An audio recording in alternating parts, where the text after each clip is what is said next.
ब्रह्ममुरारिसूरार्चितलिङ्गं निर्मलभासितशोभितलिङ्गं जन्ममरणदुःखच्छेदलिङ्गं तत् प्रणमामि सदा शिवलिङ्गम्। देवमुनिप्रवरार्चितलिङ्गं कामदहं करुणाकरलिङ्गं रविशङ्करसंस्थितलिङ्गं तत् प्रणमामि सदा शिवलिङ्गम्।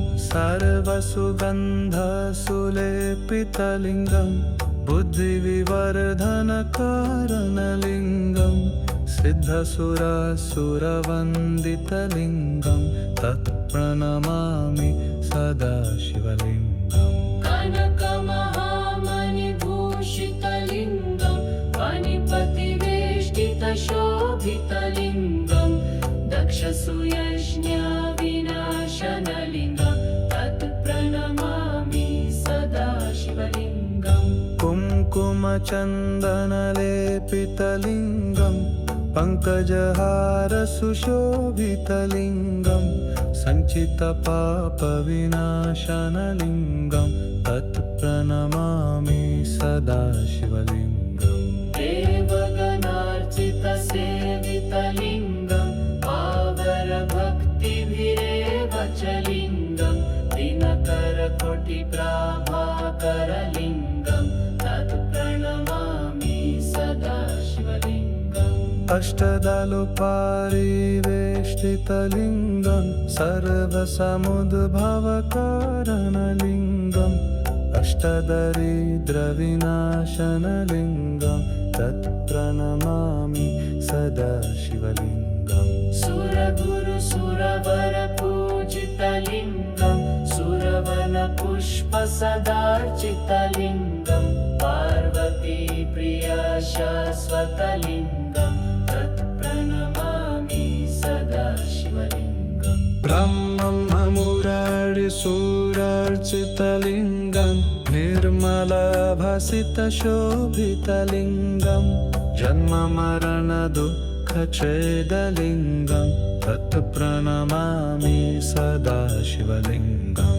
देवमुनिप्रवरार्चितलिङ्गं कामदहं करुणाकरलिङ्गं रविशङ्करसंस्थितलिङ्गं तत् प्रणमामि सदा शिवलिङ्गम्। सर्वसुगन्धसुलेपितलिङ्गं बुद्धिविवर्धनकारणलिङ्गं सिद्धसुरासुरवन्दितलिङ्गं तत् प्रणमामि सदा शिवलिङ्गम्। कनकमहामणिभूषितलिङ्गं फणिपतिवेष्टितशोभितलिङ्गं दक्षसूयज्ञविनाशनलिङ्गं तत् प्रणमामि सदा शिवलिङ्गम्।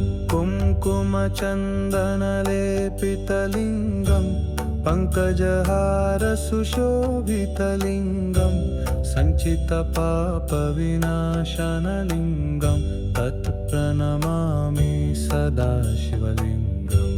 देवगणार्चितसेवितलिङ्गं पावरभक्तिभिरेव च लिङ्गं दिनकरकोटिप्राभाकरलिङ्गं तत् प्रणमामि सदा शिवलिङ्गम्।